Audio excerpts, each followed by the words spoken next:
Welcome class 12 students. Today in this business studies class I am going to start another part from the directing chapter. I have told you that there are four elements of directing. Previously I have told you that there are four elements of directing, and those are supervision, communication, leadership and motivation. So supervision part I have already completed in my previous 8 videos. In this video I am going to start motivation part from directing. That is the second important element of directing, which is written in the board, that is motivation. It is another important element, another important category, subdivision of this direction chapter, motivation. Now first I will discuss about this concept of motivation. Motivation may be regarded as a set of wishes, um, desires, needs, drives, uh, which uh, drives an individual to work, which makes an individual gives his 100% in the organization. So motivation is a inner psychological force. I can call it as an inner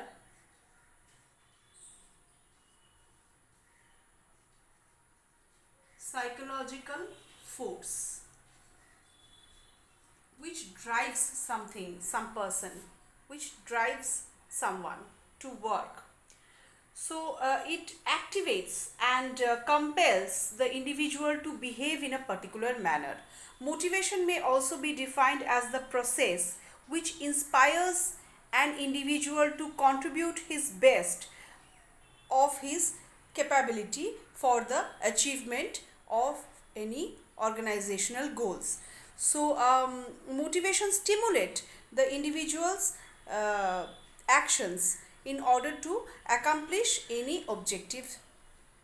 Motivation also is considered as an effective instrument in the hands of the management, which maximize the efficiency of operations. So we generally call it that one should be motivated, one should be 100% motivated. Now higher motivation leads to job satisfaction. One can contribute the best of his ability, and make oneself committed towards the organization. So motivating somebody is very important. Motivation is a willingness to spend energy to achieve the goal of an organization. Motivation is the inner condition that energizes somebody. Uh, it directs the behavior of an individual, making himself committed towards the organization. Motivation also act as a process of attempting or influencing some people to work best in an organization. So it can be called in various it can be defined in various terms. So it is a willingness to spend energy, it is an inner condition that energizes and directs the behavior, it is an act of stimulating someone, it is the process of attempting to influence someone, it is a psychological force, it is an act of inducement in an it is considered as an effective instrument which creates the sense of involvement in an organization. It creates a job satisfaction in the psychology of any employee, and so the employee can contribute to its best. So we can call motivation as a psychological phenomena.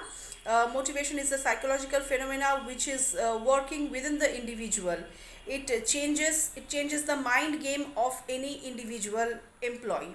It activates and compels the individual to feel energized so that he can work 100%, he can give his best in the organization. It is the inner feeling, it is stimulating, it is the act of stimulating the inner feeling of an employee. And motivation is to be done continuously, so it is to be considered as a continuous process. So all these words, these stimulating,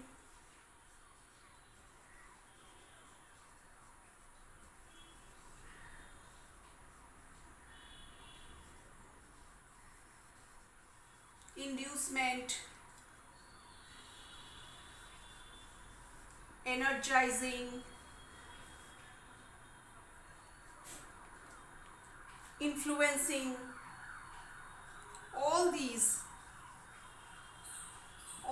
are associated, all these words are associated with the word motivation. It is all these following observations can be made regarding motivation. It is a pervasive function uh, at all levels of management. However, the forms and the types of motivation may differ from organization to organization at different levels, but it is a pervasive function. It is a complex process. There is no universal theory of motivation. A manager has to understand the various needs of an employee, the variety of desires, the wishes that each employee is having, and according to the wishes, an organization should stimulate his employee, should motivate his employee, so that it ultimately proves to be beneficial for his own organization. uh, Motivation is also considered as a goal oriented behavior.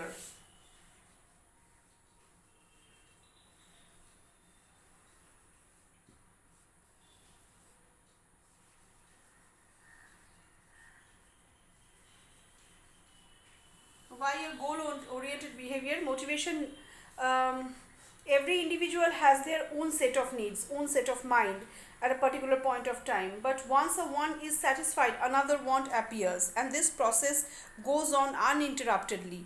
So every individual's wants is to be recognized, and that is to be satisfied, and immediately if one want is satisfied, the other has to be stimulated. So in this way motivation process goes on. It is a pervasive function, complex nature, and it continues, because if employees are motivated, then the goals of an organization can be, it is interlinked, it is related. So goals are directly linked with motivated. If the employees are motivated, they can act towards the achievement of the goals of the organization. So it is a mixture of positive and negative forces. Motivation may be positive as well as negative. Positive motivation is based on reward, and negative is based on punishment. So or fear. Negative motivation is based on force.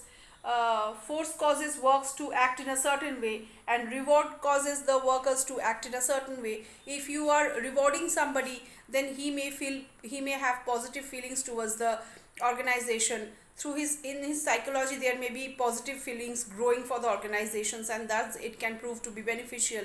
But if you are forcing somebody to work, then it can create a fear of work, and the psychology can act in a negative way. In this way it hampers the business indirectly, and directly it negatively influences the mind of the employee also. So it is all about the mind game. It is all about the positive and negative forces which an employee is creating in his mind, is getting created in his mind.